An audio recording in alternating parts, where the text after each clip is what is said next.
బన్నీవాస్ గారిని ఇప్పుడు మాట్లాడవలసిందిగా రిక్వెస్ట్ చేస్తున్నాం సార్. ఇంకా ఎదరెదర మాట్లాడుకోవాల్సిన చాలా ఫంక్షన్స్ ఉంటాయి కాబట్టి ఈరోజు నిజంగా ముఖ్యంగా మాట్లాడవలసింది మా అనిల్ రావిపూడి గారి గురించి. ఎందుకంటే నిన్న ఎప్పుడూ నా సినిమాల ప్రమోషనల్ అన్నింటిలోనూ కూడా ఎక్కడొక్కడ ఆయన భాగం చేయడానికి నేను చూస్తూ ఉంటాను. ఎందుకంటే first factor is I love him so much for his films. అంటే నాకు ఇన్స్టాగ్రామ్లో ఆయనంటూ నాకు ఒక స్పెషల్ ఫోల్డర్ ఉంటుంది ఎప్పుడు కూడా. దాని పేరు కూడా ఏఆర్ అని ఉంటుంది. ఆయన సినిమాలో క్లిప్స్ అన్నీ కూడా ఫ్రమ్ అది శ్రీదేవి క్యారెక్టర్ ఉంటుంది కదండి మన రాశిఖన్నా గారిది, సుప్రీం దగ్గర నుంచి కూడా అన్నీ కూడా క్లిప్స్ నేను దాచుకుంటూ ఉంటాను. ఎందుకంటే those are the stress busters మాట. నాకు ఏదైనా ఫ్లైట్లో వెళ్తున్నా ఎప్పుడైనా వెళ్తున్నా కాబట్టి చూసుకుని తెగ నవ్వుకుంటూ ఉంటాను. దట్ మచ్ నాకు ఆయన అంటే అంత ఇష్టం. ఆ ఇష్టంతో పాటు ఎందుకు నా సినిమాలన్నింటిలోనే కూడా చిన్న ఫంక్షన్ ఏదో ఒక ఎక్కడక్కడ ఆయన తీసుకురావడానికి నేను ట్రై చేస్తానంటే ద పాజిటివ్ పర్సన్. అంటే అన్ని సినిమాలు బాగుండాలి, అందరూ బాగుండాలని కోరుకునే మొదటి వ్యక్తి నాకు తెలిసి ఇండస్ట్రీలోని. అందుకే ఆయన అంటే నాకు చాలా ఇష్టం. అట్లాంటి ఒక పాజిటివ్ పర్సన్ వచ్చి మన దగ్గర నిలబడినప్పుడు కానీ లేదంటే మన సినిమాని ప్రమోట్ చేస్తున్నప్పుడు కానీ డెఫినెట్గా ఆ పాజిటివ్ హ్యాండ్ కానీ ఆ పాజిటివ్ రెస్పాన్స్ కూడా మనకు ఉంటుందని చెప్పి అది ఎప్పుడు నమ్ముతాను. అందుకే ఆయన ఎప్పుడు నా సినిమాలు ఎక్కడెక్కడ పార్ట్ చేయడానికి నేను చూస్తుంటా. ఆయన పాజిటివ్నెస్సే ఆయనకి ఇంత సక్సెస్. కానీ మన థియేటర్లో ఆయన సినిమా చూస్తుంటే మన అందరిలోనూ ఒక హ్యాపీనెస్ ఉంటుంది. థియేటర్ బయటికి వెళ్తున్నప్పుడు చూసారా, అదేంటంటే అది జస్ట్ అనిల్ రావిపూడి గారి యొక్క ఆరా. అంత మంచి ఆరా కాబట్టి మనం థియేటర్లోంచి వెళ్ళేటప్పుడు కూడా అంత హ్యాపీగా బయటికి వెళ్తాం మనం. అలాంటి ఆయన అంటే నాకు చాలా ఇష్టం. అందుకే నిన్న సరే ఇట్లా ఒక సినిమా ఉంది లిటిల్ హార్ట్స్ అని చెప్పి, చిన్న సినిమా కానీ చాలా బాగుంది, నేను చూశాను. నాకు తెలుసు మీరు చాలా బిజీగా ఉన్నారు అండ్ టీజర్ రిలీజ్ మిమ్మల్ని ఎలా పిలవాలి ఏంటి అని ఆలోచిస్తున్నా. అంటే ఏం పర్లేదు వాస్ గారు నేను వస్తాను 10 అన్నారు. Thank you so much Anil garu, thank you so much. And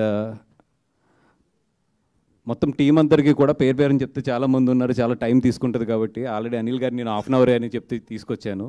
so అందరికీ కూడా చాలా పర్లేదు అందరికీ కూడా నెక్స్ట్ మనకి కమింగ్ అప్ చాలా ఫంక్షన్స్ ఉన్నాయి. ఒకటేనండి, నిన్నే మళ్ళీ 3వ సినిమా చూశాను నేను. ఐఎమ్ సో కాన్ఫిడెంట్ అండ్ నేను గ్యారంటీలు ఇవన్నీ, ఎందుకంటే నేను సక్సెస్ అండ్ ఫెయిల్యూర్ని సమానంగా తీసుకుంటాను కాబట్టి దాని గురించి ఎక్కువ మాట్లాడిన. కానీ సినిమా అయితే నాకు చాలా బాగా నచ్చింది. నాకు నచ్చడం అంటే నేను ఎంతో బాగా నవ్వుకున్నాను. థియేటర్లో అయితే మాత్రం ఈ సినిమా నవ్వించడంలో అయితే మాత్రం ఫెయిల్ అవుతుంది. అక్కడ వరకు అయితే నేను 100% గ్యారంటీ ఇస్తాను. ఎస్పెషల్లీ ఇంటర్మీడియట్ పిల్లలు ఉన్న పేరెంట్స్ అండ్ ఇంటర్మీడియట్ పిల్లలు, మీరైతే మీ ఇంట్లో జరుగుతున్నట్టు ఉంటుంది. ఈ సినిమాలో కూర్చున్నంతసేపు మీరు థియేటర్లో కూర్చున్నట్టు ఉండరు. మీ ఇంట్లో మీ భోజనం టేబుల్ మీద మీ పిల్లడు చదువుకునే డెస్క్ ఉంటుంది, అదే టేబుల్ ఉంటుంది కదా, దాని మీద కూర్చున్నట్టు ఉంటుంది. 100% రండి. మీ వాడు కాలేజీకి వెళ్ళి అలాంటి పనులు చేస్తాడో మీరు ఇంట్లో ఈ థియేటర్లో నుండి చూడొచ్చు. మీ వాడు లైవ్ చూడొచ్చు చక్కగా మీ పిల్లలందరికీ. అలాంటి సినిమా ఇది, చక్కగా చూపించారు. రండి. Thank you so much. And Shivani గారు అండ్ మౌలి అండ్ నీ సినిమాకి మాత్రం నేను రివ్యూ చెప్తా బయటకు వచ్చి, ఏది ఐమాక్స్ దగ్గర ఇది. అండ్ శివాని గారు, మౌలి అండ్ డైరెక్టర్ మార్తండ్ అండ్ మా హాసన్ అక్కడ ఉన్నాడు. అండ్ ఈటీవీ నుంచి వచ్చిన నితిన్ గారికి, సాయికృష్ణ గారికి, అందరికీ కూడా ప్రతి టెక్నీషియన్స్కి ఎవరన్నా కొంచెం అందరూ ఎక్కువ మంది టెక్నీషియన్స్ ఉన్నారు కాబట్టి ఏదైనా పేరు మర్చిపోయినా కూడా ఏమనుకోవద్దు. All the best. And over to Anil garu. ఎస్ ఆఫ్ కోర్స్, మర్చిపోయాను ఇందాక రాజీవ్ గారు వెనక్కి తిప్పి ఇక్కడ ఏం లేదు చూసారన్నారు. అది ఏంటంటే తోకలేదని, అంతే. నాకు తెలిసి అది ఏం టోల్ అవుతుందో అందుకని క్లారిటీ ఇద్దామని అనుకున్నాను ఇందాక. అది వేరే మీనింగ్ వెళ్ళలేదు.